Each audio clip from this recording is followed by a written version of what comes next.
बच्चों, जैसा कि कल की कक्षा में हमने पढ़ा था वर्ण विचार।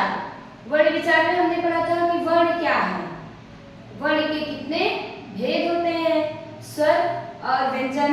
और स्वर के बारे में हमने पढ़ा था कि स्वर 11 होते हैं, व्यंजन 33 होते हैं। स्वर और व्यंजन की परिभाषाओं को पढ़ा था। उसके बाद आज हमारा आता है दूसरा टॉपिक, शब्द विचार। तो शब्द विचार में बच्चों आज हम जानेंगे सबसे पहले शब्द क्या है। हमें एक प्रश्न हमारे मन में उठता है अगर हम शब्द विचार टॉपिक का नाम लेते हैं तो सबसे पहले शब्द क्या है। तो बच्चों हम देखते हैं कि शब्द क्या है। वर्णों या ध्वनियों का सार्थक समूह, वर्णों या ध्वनियों का सार्थक मेल ही हमारा शब्द कहलाता है। वर्णों या ध्वनियों का सार्थक मेल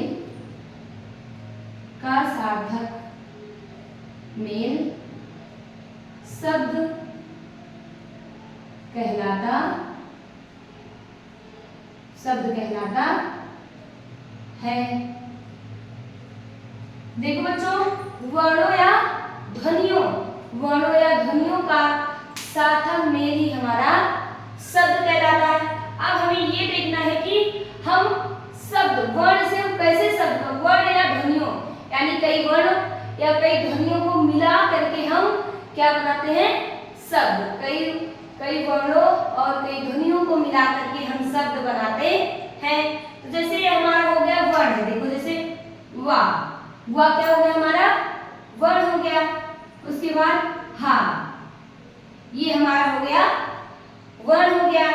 तो इससे हमें शब्द बनाना है। तो वह हमें शब्द हमारा क्या हो गया, वा और हा को हम जोड़ दिए, मिला दिए ना। मिलाने के बाद हमारा क्या बन गया, शब्द। उसके बाद हमारा आता है जैसे राम, एक शब्द हमारा आ गया राम। तो राम में हम रा को, इसके बाद मां को मिलाएंगे तो हमारा कौन सा शब्द बनेगा, राम। तो हमारा शब्द बन गया राम। इसी तरह हमारा हो गया जैसे लड़का में हम ला को अलग करेंगे, ला हमारा है वर्ण। रा को अलग करेंगे, ये भी हमारा वर्ण है। और का को अलग करेंगे, ये भी हमारा क्या है, वर्ण है। और टोटल कर देंगे, इसको जोड़ देंगे तो हमारा हो जाएगा लड़का। लड़का क्या हो गया हमारा, लड़का हो गया शब्द। लड़का क्या हो गया हमारा, लड़का हो गया शब्द। उसके बाद हम देखते हैं शब्दों का वर्गीकरण। अब हमने ये सीखा कि शब्द क्या है, वर्ण से हम कैसे शब्द बनाते हैं, शब्द कैसे बनते हैं। फिर हमें सीखना है, हमें जानना है कि शब्दों का वर्गीकरण यानी शब्द के कितने प्रकार होते, कितने भेद होते हैं, उसके बारे में हम जानेंगे। तो शब्दों का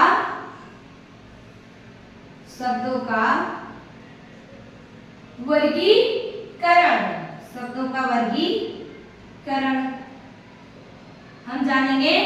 शब्दों का वर्गीकरण जो आता है नंबर 1 हमारा अर्थ के आधार पर। तो हम लिखेंगे अर्थ के आधार पर।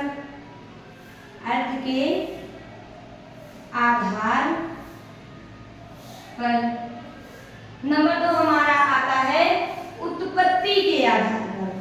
नंबर 2 आ गया हमारा उत्पत्ति के आधार पर। उत्पत्ति के आधार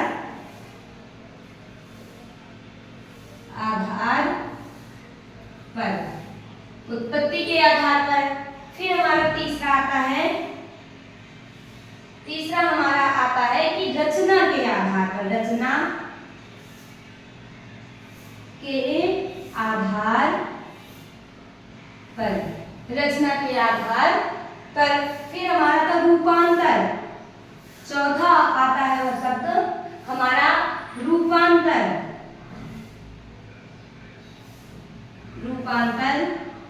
के आधार पर। रूपांतर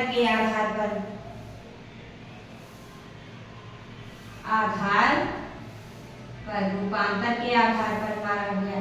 ये हमारे क्या हो गए, शब्दों का वर्गीकरण यानी शब्द कितने प्रकार के होते हैं? तो शब्द हमारे हो गए 4 प्रकार के। नंबर 1 हो गया हमारा अर्थ के आधार पर, नंबर 2 उत्पत्ति के आधार पर, नंबर 3 हो गया रचना के आधार पर, नंबर 4 हो गया रूपांतर के आधार पर। ये हमारे क्या हो गए? शब्द हो गए। इसके बाद आइए हम देखते हैं कि अर्थ के आधार पर शब्द के कितने भेद होते हैं।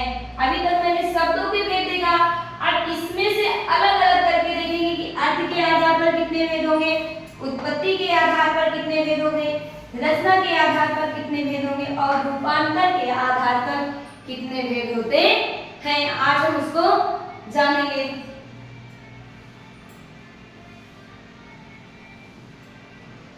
रूपांतर के आधार पर कितने भेद होते हैं उसको हम जानेंगे।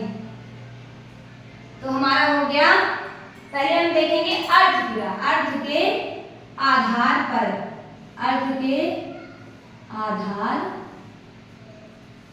पर, अर्थ के आधार पर हम जानेंगे कि शब्दों के 2 भेद होते हैं। एक हमारा हो गया, देखो अर्थ के आधार पर एक भेद हो गया हमारा सार्थक, सार्थक शब्द, सार्थक शब्द हो गया, और दूसरा हमारा हो गया निरर्थक। सार्थक शब्द हो गया और दूसरा हमारा हो गया निरर्थक शब्द, निरर्थक शब्द। ये क्या हो गए हमारे अर्थ के आधार पर शब्द के 2 भेद, सार्थक शब्द और निरर्थक शब्द। तो देखो बच्चों, हमें सार्थक शब्द पहले हमें देखना है कि सार्थक शब्द क्या है। तो सार्थक मतलब होता है सही अर्थ देने वाला, यानी जिसका कोई सही अर्थ निकले, यानी जिस शब्द का सही अर्थ निकले उसको हम सार्थक शब्द कहते हैं। जिसका सही अर्थ निकले, सही अर्थ निकले उसे सार्थक शब्द कहेंगे, सार्थक शब्द कहते हैं। जिसका सही अर्थ निकले उसको हम क्या कहेंगे? सार्थक शब्द। हो गया। देखो सार्थक शब्द में हमने देखा कि जिसका सही अर्थ निकले उसे हम सार्थक शब्द कहते हैं। तो हम कुछ उदाहरण भी देखते हैं, उदाहरणों के माध्यम से हम समझेंगे कि क्या सही अर्थ निकला है। जैसे हो गया हमारा, जैसे में हमारा आ गया गिलास, गिलास। दूसरा हमारा हो गया जैसे किताब। ये सब जो है हमें सही अर्थ बता रहे हैं। पानी, चाय, और इसी तरह हम निरर्थक शब्द भी देखते हैं कि निरर्थक शब्द क्या है या निरर्थक शब्द किसे कहते हैं। तो सेम इसका उल्टा, जिसका सही अर्थ निकले उसे सार्थक और जिसका सही अर्थ ना निकले उसे हम निरर्थक शब्द कहते हैं। जिसका कोई अर्थ ना निकले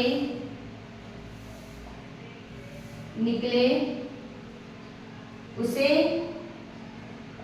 निरर्थक शब्द कहते हैं,